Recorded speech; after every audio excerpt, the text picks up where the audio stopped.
What up, world? Established Rich coming right back at you. Ladies and gentlemen, hip-hop fans across the globe, let me make this abundantly clear. There are levels to this game. And what Nas just did on that Omerta verse, that was a masterclass in how to check somebody without even saying their name. You see, hip-hop has always been built on balls, bravado, on battle. But there's a difference between throwing shots and sending surgically precision missiles straight to the heart of a frog. And when Nas said, got smoke with me, beef with yourself, Lord have mercy, that's the spirit of the Escobar flow in full form. You think Nas woke up one day and said, let me just write a rap to stir the pot? This felt different. This felt personal. This felt like somebody been chirping too much, doing too many interviews, throwing too many slick comments, and Nas said, enough is enough. Now let me break it down for the people in the back. Jim Jones has been talking crazy these last few months. He said he brought Bloods to New York, said nobody from NYC could touch him in the booth, said he was the real mastermind behind Dipset's success, said he had hits that could stand next to Nas, and most recently, he said he was a bigger influence on the culture than Nas himself. A bigger influence than Nasir Jones. The man who gave us Illmatic, It Was Written, Stillmatic, Godson, Life Is Good, King's Disease, the trilogy, and Magic with Hit Boy. Jim Jones said that. Boy, if you don't sit your ass down. That's exactly what Nas said. You got me confused, B, with your fabricated form of delusion. You dusty, need to be B-smacked. Woo!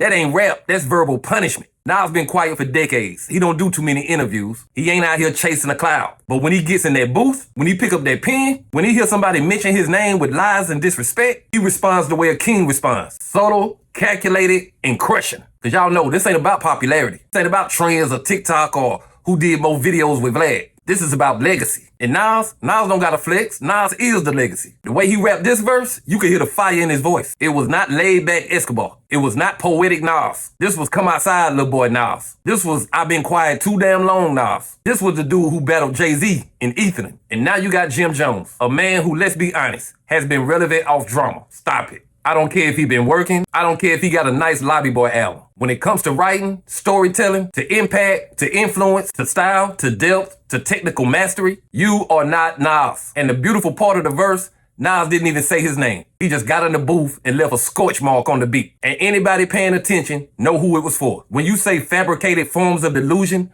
who else has been making up stories about their own impact? When you say you got smoke with me, beef with yourself, who else has been calling Nas' name the last 2 months? Now look, I ain't here to bash Jim Jones. He did his thing with Dipset. He's had a few classic moments. We Fly High was an anthem. But when you start talking crazy about Nas, when you start trying to rewrite history in real time, you open the door for consequences. And Nas walked through that door with a pen full of fire and a notebook full of facts. And what this is really all about is hip-hop. This is about the dangers of delusion. Too many rappers out here lying to themselves. Too many podcast clips and not enough verses. Too many fake stories, fake numbers, and fake credibility. And not enough artists who stand on actual talent. Nas represents that. And when he raps, you feel it. The wisdom, the wounds, the war stories, the work ethic. And most of all, the wound of watching people trying to erase your name from the culture you helped build.